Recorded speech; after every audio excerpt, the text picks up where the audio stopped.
Any particular reason that New Zealand is being so consistent in the last 2 years? I think it comes down to, firstly, our team culture. It's all about giving to each other and a cause that's bigger than our own.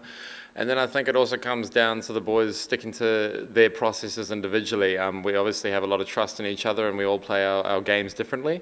And I think when we go out in the middle, we trust our mate next to us to be able to do what they train to do. You know, they put in the work and they trust me to put in my work. And from there, we go out there and I guess can build that relationship on the field and to be able to give to each other no matter what. I guess that builds a great team environment. And then, you know, cricket's obviously a funny game. The results sometimes don't go your way, but I think we've created a nice sort of consistent platform for us to build from.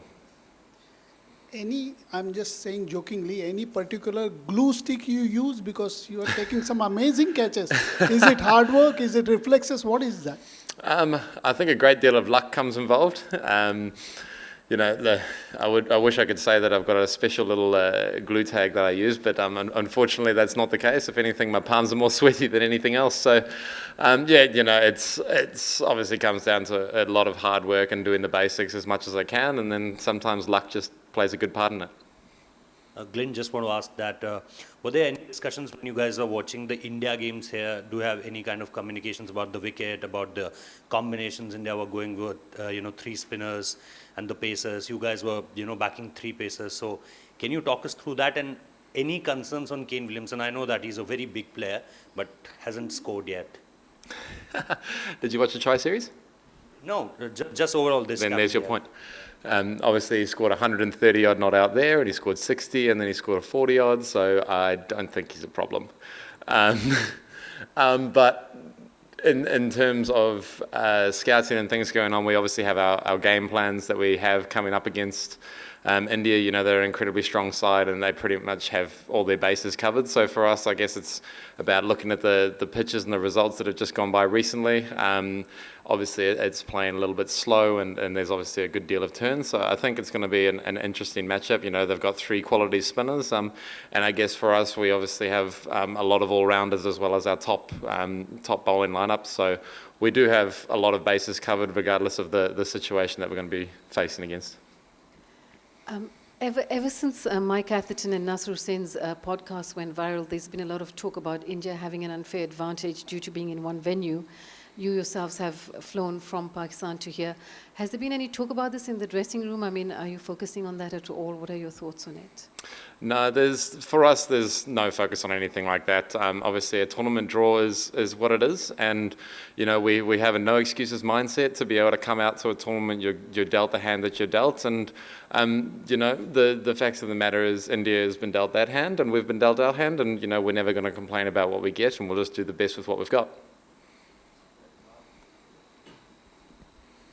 Is this seemingly inconsequential game gives like a catch-22 situation for the captains? Do you want to keep the momentum going on without changing the playing 11, or do you think that back-to-back matches, not too many days before the semi-final? How do you deal with that kind of situation as a captain? Well, I guess if you look at rain being a factor in Pakistan at the moment, and no particular days for playing a game that's rained off. There is a reserve day. Oh, how good!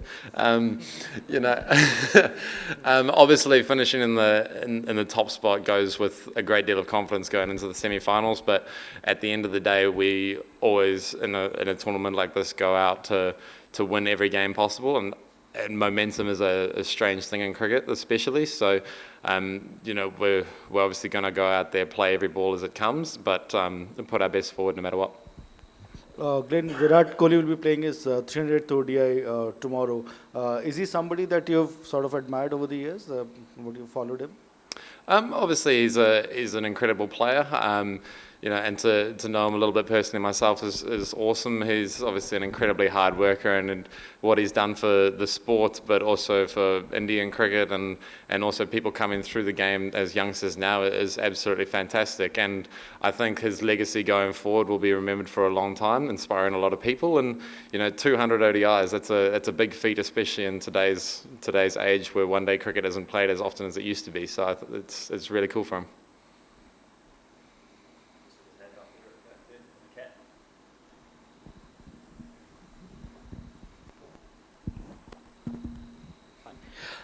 So you guys have been playing in Pakistan, like the tri-series and the first two games of the league stages. So now those conditions were a bit different compared to the conditions over here, as you have mentioned in the, while answering a few of the other questions. So how important is that acclimatization process will be, because you guys this will be your first game on this pitch? I think the beauty of Pakistan is every pitch we've played on has been significantly different to the last, and I think that's been great preparation for us coming over to Dubai, knowing that the pitch is going to be different again. We've had a lot of different situations. We've had balls that have spun, we've had surfaces that have been flat and fast, boundaries that are small. Obviously this ground presents itself with a different challenge of being potentially a little bit slower, more void of grass, and maybe slightly slower outfield. So I think we pride ourselves on trying to be as adaptable as possible. It doesn't necessarily mean everything is foolproof and that we're always going to come out on top, but I feel like we've got a lot of bases covered, and as I said, we give to each other no matter what. So to be able to come to a new situation and a new environment, we rise up to the challenge, and we always fight no matter what. Glenn, historically, New Zealand has had a good record against India in ICC tournaments, and I know it was a different format, but you were part of the team that won 3-0 in India. Does that sort of come into the picture at all in terms of when you discuss things from a confidence perspective going into a game like this? Obviously, white ball cricket is, as you say, is a different format, and it does come down to a lot of who's in form at the right period of time, especially in world events like this. And I think obviously having a bit of success against India in the recent past definitely does give a little bit of confidence, but we come back to the things that we do well, sticking to our processes and making sure that each game is individualized for what it is. And I think that puts us in good stead going forward. Obviously, India are strong, and we're coming off some good form at the moment. So I think the recent form is potentially a little bit more of a confidence builder as opposed to what happened sort of a couple of months ago. But we've trained hard, we've worked well, and everyone's about as ready as they can be. Glenn, of all the teams, New Zealand have countered the Indian spinners the best of late. I mean, in the Test series, the way the batters took the attack to the opposition and in a way upset the rhythm of the Indian spinners. Do you agree that calculated aggression is the best way to counter the Indian spinners? I think in Test cricket it definitely was.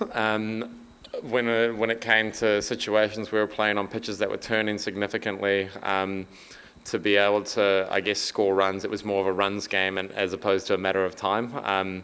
Other countries you can potentially outlast teams, but in that situation, that series we played, it was very much around runs in a quick fashion, and hopefully enough of them was going to be the case. I think in white ball cricket it does change a little bit.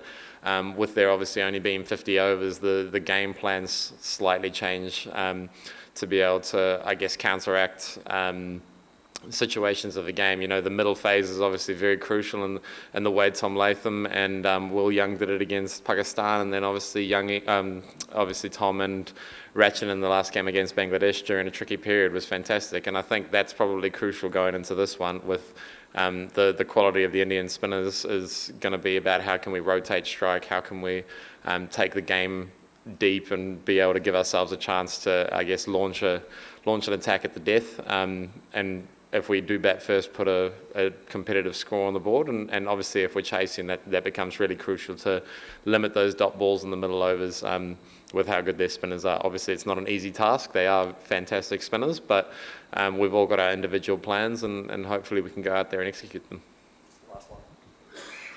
Glenn, given the condition, do you think you should be better prepared as a bowler than batsman here? And secondly, the reason New Zealand could be doing very well because there is so little competition for the spots. Not 5 or 6 players could be competing for one spot. There is a lot of sense of security. Maybe that is bringing the best out of the players. Unlike in India, I say, there are so many players competing for so many spots. Your first question was, sorry? Sorry, one at a time. You should be better prepared as a bowler, you think? Do we need to be more prepared as bowlers? In the conditions. In the conditions. Yeah, I think it definitely does come down to the execution phase, especially on pitches like this. We've got 2 really good spinners, and then obviously all-rounders and myself and Ratchin to be able to offer overs if we need. But we've got three high-quality pace bowlers. Obviously, Tez and Nipsit on glass, and two big tall boys that have got variable bounce over in Pakistan, which has been quite tough to play. And I think that covers our bases nicely. But it's a tough one to say whether the bowlers or the batters need to be more prepared. The wicket's obviously changing as we go from game to game, and this is going to be no different. So I think it's going to be about everyone being on their best on that particular day. And then the other question was around competition spots.